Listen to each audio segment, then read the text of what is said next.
Сайн мэцхан өрх мөндөд үзэгчдээ MJL Евро студиэс мэдчилж байна.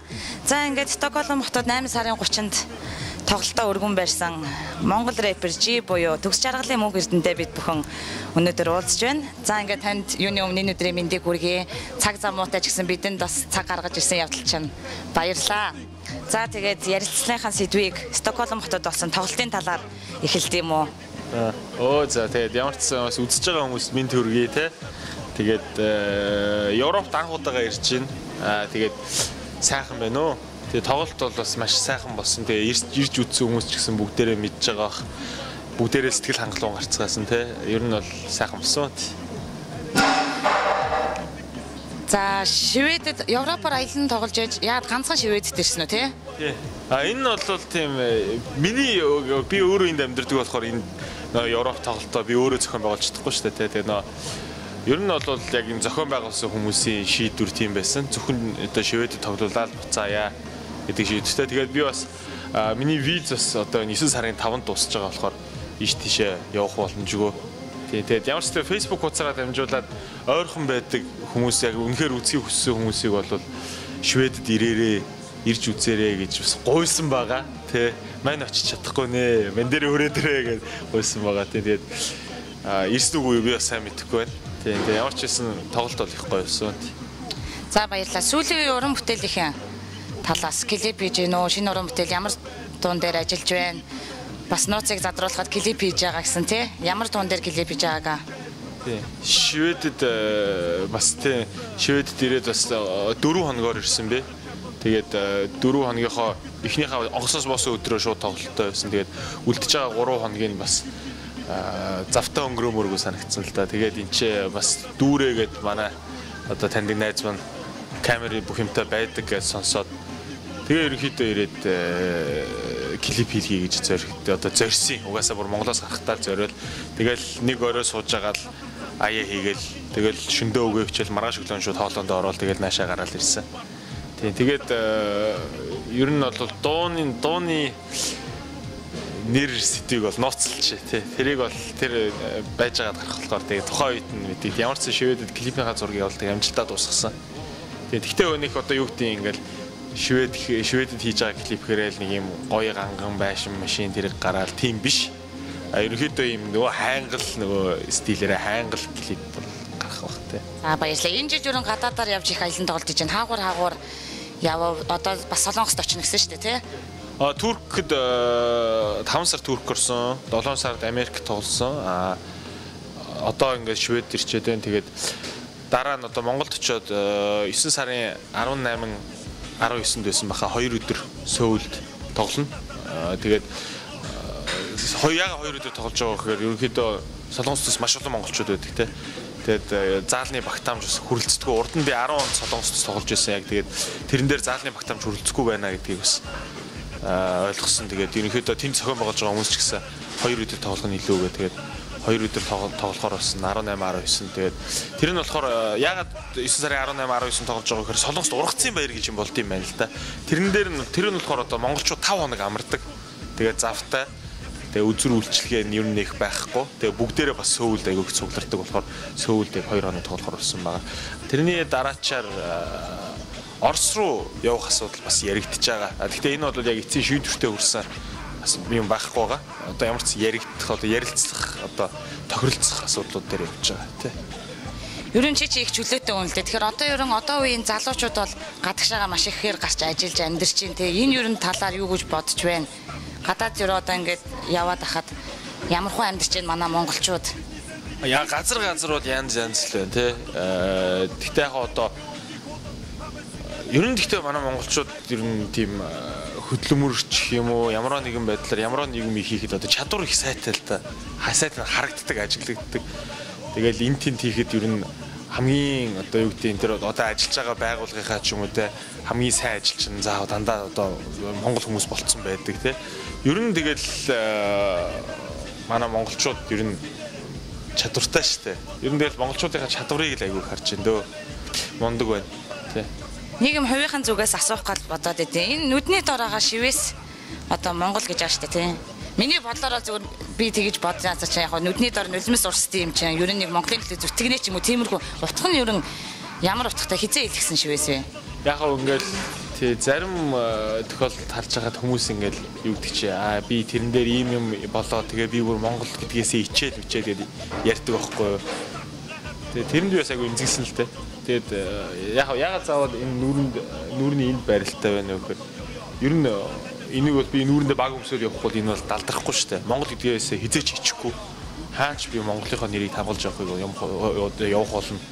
Гэхдээ сайнаар тий явах болно гэдгээл ер нь харуулах гэж юм лээ. Тэгээд бас яг нүдний доор байгаа мэдээж хэрэг бас нулимс урсдаг тий Монголынхоо төлөө нулимсаа хөлсөө тэ цагнд тулсан газар цусаач одоо урсахад бэлэн гэсэн тийм утгатай хэлж шивсэн. За тэгээ Швед амьдарч байгаа монголчуудын гэр орноор ерөн орвоо ямар хуу байна. Тэгээ сэтгэл чинь бас. Ер нь бол ингээл энд байгаа монголчуудынхаа одоо гэр орон ажиллаар нь ч орлоо тий ер нь нэлээд хэдэн хүмүүсийнхаар бас ажил гэрээр нь явсан. Тэгээд яг нууц сүүлэхэд байна Швед дээрээ 3 хоног одоо ингээд дөрөвдөг шин маргааш онгоцондоо суугаа буцсан. Тэгээд Швед ирснээс хойш яг үнийг хэлэхэд хоолнд мөнгө төлсөнгөө хамгийн сайн тий энэ Монгол маш олон монголчууд одоо юм хоолны тий сушины одоо газар бас ажилдаг өөрсдөө ажилуулдаг ч хүмүүс байна. Тэгээд ер нь бол тэгэл энэ тэн дандаа ингээл Монгол хүний зочломтгой чанар гэж байдаг ш тэрийг алдаагүй тэгээ сайхан зочлуулаад дайлуулаад явсаар байгаа таарлаа. Ер нь энд манай монголчууд ер нь дажгүй байна. Би бол дажгүй байна гэж бодож байна. Хувьдаа дүгнэж штэ тий. Дажгүй байна хийж чадчихээн. Тийм чадсныхаа үр шимийг ч бас авч чадж байгаа бох гэж бодож байна. Тий. Ер нь ойрын үед бие даасан тоглолт хийх төлөвлөгөө байна уу? Хэдийгээр ер нь тоглолт хийх бодолтой байгаа. Одоохондоо бол ерөнхийдөө ингээд гадаад одоо улсуудаар гадаад суугаа монголчуудаа ингээд тойрч тоглоо явж байна. Бие даасан тоглолтоо. Тэгээд Монголд яг тийм тоглолт хийх төлөвлөгөө бол одоохондоо байхгүй. 2015 магадгүй 16 оноос хийнэ. Яг тэгэхээр тоглолт гэхээр зарим хүмүүсийн хувьд яг жил болгон тоглолт ингэдэг. Тоглолт гэдэг бол миний жил болгон хураадаг ургац биш. Тоглолт гэдэг юм мэдээж хэрэг үн цэнтэй. Хамгийн гол нь үн цэн гэдэг нь зүгээр хий хоосон нэр биш. Үн цэнээ дагаад маш чанартай байх хэвээр. Би 10 он тоглосон Монгол рэпер тоглолтоо нуглах хэмжээнд шат 1 шат 2 шат тэгээ ахисан тим хэмжээнд тавихгүй бол яг нөгөөтг шигээ яг нөгөөтгөө адилхан нэг хэвэн цутгасан юм шиг тим тоглолт тавих надад сонирхол алга байна. Ямар ч ахиц дэвшилтэй юм хийхэд бол хугацаа хэрэгтэй. Бас шин зүйлс хэрэгтэй. Тэгээд тэр бүхнийгээ эрэлхийлж гин, зарим нь хайж олж гин, зарим нь хайсаар байна. Тэгэж явж байгаа л тэгээд ямар ч гэсэн чанартай зүйлийг л 2015-16 оноос л магадгүй тэр хугацаанд би бас болоогүй гэж үзэх юм бол тэрнээс цаашаа явах магадaltaй тий. Өчигдөр Жиман бас шивээс илгэсэн байгаа. Стокгольмд анх удаа ирчээд.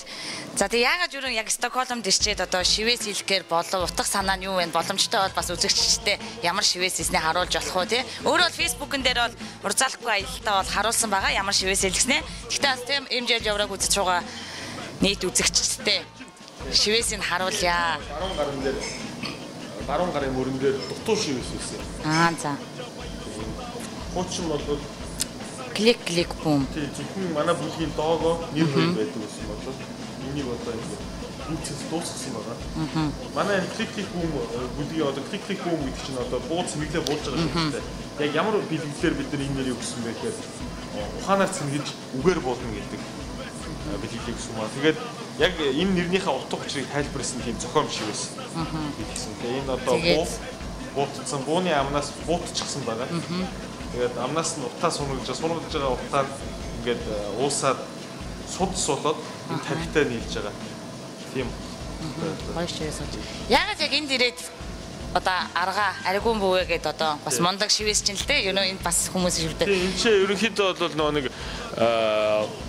юу гэдэг шивээс хийлгэн гэдэг нь нэгдүгээрт энд шив бас цаг хугацаа бүх боломжоо тааруулаад шивээс хийлгэн гэж байгаа нэгдүгээрт бас их гоё. Хоёрдугаарт бас миний клипний нэг хэсэг. Гуравдугаарт ерөнхийдөө бас нэг юм дутуу байсан юм а дуусгаж байгаа юм да. Тэгээд энэ ч хамгийн гол нь арга гэдэг ахын хийсэн шивээсүүдийг би харсан л да Монгол залуучууд дээр айгүй гоё хийсэн байсан. Тэгээд би энэ үнээр шивээс тэр үнээр шивээс хийх ёстой юм шиг санагдсан. Тэгээд хийлгэсэн. Тэгээд ер нь бол гоё болсон. аргаахан бүтээлүүч ерөн ихтэй энд одоо. За сүүлийн үеийн Монголын сонин хачин бас яг Монголоос бас ирээд удаагүй. Ер нь тоглолтоор ийш тийшээгээ явж байгаа ч гэсэн тий биднийг одоо энд чи ерөнхийдөө яваагүй 7-8 жил болсон ч юм байна. Ер нь нэг хаяа амралтаар явдаг ч юм байна. Ер нь нэг тиймэрхүү онцлоод ярьчихаар зүйл вэ нөө Монголын талаар. За одоо мэдхгүй би одоо яг тэр юм гэж ярихад зөв үнэхээр мэдхгүй байна та. Хамгийн сүүлийн үеийн мэдээ бол нөгөө машины дугаарыг хязгаарлалт байх шүү дээ. Нөгөө 9 сарын 1 болтол. Одоо дууссан бахал та 8 сарын 20-оос 9 сарын 1 болтол. Нэг өдөр машинаа бариад маргааш нь барихгүй, маргааш нь бариад тэрний маргааш нь барихгүй тэгж зохицуулт хийсэн байгаа. Ер нь бол тэгэл одоо сайн мэдхгүй л байна л да. Надаас ухаантай хүмүүс чи дээр сууж байгаа шүү дээ. Тэгээ шинэ зам тавихгүй. Тэгээд хуучин замаа янзлаа шээ. Шинэ зам тавиасай л гэж бодож байна да. Бүглэрэл гэж бол угаасаа байсаарч байх. Тэгэл ер нь бол тэгэл машингүй өдрөө бол би тэгэл алхаал нэг бол тэгэл ер нь бол ойрхон газруудаар алхаал заримдаа таксидаал тий заримдаа автобусын суугаал. Автобусын суухаар хүмүүс зураг аваад тийм айгүй хэцүү. Тий тэр жоохон тавгүй байдیں۔ Тий зураг авахгүй бол мэн чи автобусандаа суумаар л шүү дээ. Яа за Монголын санаач нэг тиймэрхүү. За ер нь Монгол тэгэл амьдарч байхад өдөр болгон л уран бүтээлээ төрөөл явах уу? Өөрөөр нь сэтгүүл зураглаач мэрэгчлээ шүү дээ, тий? Ер нь мэрэгчлэрээ цаашдаа ажиллах уу? Эсвэл ингээд одоохондоо ерөө ингээд жилээд стэрээ дуулаад. Тийм би энэ хипхоп рэп дууныхаа ажлыг сэтгүүлч ажил гэж боддог. Сэтгүүлчд ингээд нэвтрүүлэг хийгээл хүнд үзүүлээд хүргэдэг. Одоо сонины сэтгүүлчд бол юм бичээ цаасан дээр хевлээд хүнд үзүүлээд ингэдэг. Би болохоор дуун дээрээ битэн дээр буулгаад тэрийг хүнд сонсгож тэгж хүргэдэг. Нэг басны рэп сэтгүүлч байхгүй тий. Угаасаа яг тийм байдал чинь одоогийн сонсогч тий залуус ерөн сонсдог хүмүүсийн чинь нэг одоо би ч гэсэн тэгж нэг дууг чинь сонсож байгаа бол яалтчгүй яг л хүн ингээл ярьж байгаа юм шиг шүлэг штэ тий. Яг л бодит байдлыг яг тэр цаг хугацаа үнэм төрхийг харуулсан л байдаг л да. Тэр чинь бас айгүй их таалагддаг. За тэгээд би ч бас нэг сонсогч нь л доо. Ярьслахаа үгээр өндөрлөө. Сүүлчийн сэтгэлдлийг жид өөрт нь үлдээ. Ингээд MJL Евро телевизийг үзэж сууж байгаа хүмүүст хандаж. Йоо тэгээд ер нь бол бас их цөөнгүү газраар явж үзлээ. Тэгээд ер нь бол цөөнгүү газраар явал монголчуудтайгаа уулзаал тэгээд явхад одоо үлдсэн сэтгэл юм бол те монголчуудаа бид нар шилтгэн шүү. Тийм л байгаа. Тэгээд хүний нутагт одоо хэдий ажил төрөл хийгээд амьдрал ахуйгаа ингээд авч явж байгаа ч гэсэн мэдээж хэрэг бүгдээрээ л дотроо эх орноо боддог те. Тэгээд хизээ нэг зэгт энэ залуучууд бүгдээрээ эх орондоо очиод шинийг бас ихийг бүтээх болов гэж бодож байна. Тэрний тулд энэ чинь одоо гадааддаа ч гэсэн те сайн ажиллаж, сайн сурж, сайн юм бүхнийг одоо өөртөө шингээж, тунгааж ойлгож авах нь дээр угаасаа тэгдэл байлгүй дээ. Одоо ч тэгээ нөгөө хоёр хулган буур гэдэг хүртэл эрдэм гэдэг шиг тэгэл бүх юмыг ингээд суралцаж авч байгаа. Тэгээд бүх одоо юу гэдэг энэ нийгмийн одоо манай Монголоос шал өөр нийгмийн тогтолцоо байгаа шүү дээ. Энэ ийм хөгжилтэй нийгмийн тогтолцооноос бас зөв зүйлийг бас хийх ёстой зүйлийг одоо шаардлагатай зүйлсийг бас айгүй их тунгааж ойлгож байгаа болоо гэж бодож байна. Энэ бүхнээ тэгээд хэрэгжүүлэхэд нь одоо амжилт хүсье. Тэгээ монголчууд шилтгэн шүү. За баярлалаа их хүндэд үзэгчтэй. Монгол рэпер G байла. Угаасаа Монголын рэперийг G-гүүгээр төсөөлшгүй ямар тодорхой хэмжээний орон зайг үүсгэн байгуулсан ийм л нэгэн мундаг залуу. За тэгээ цаашдаа чи уран бүтээл болон ажил амьдрал чин томоос том амжилтыг хүсээд аж аргалын амт бэлгэлье. За баярлалаа. За баярлалаа.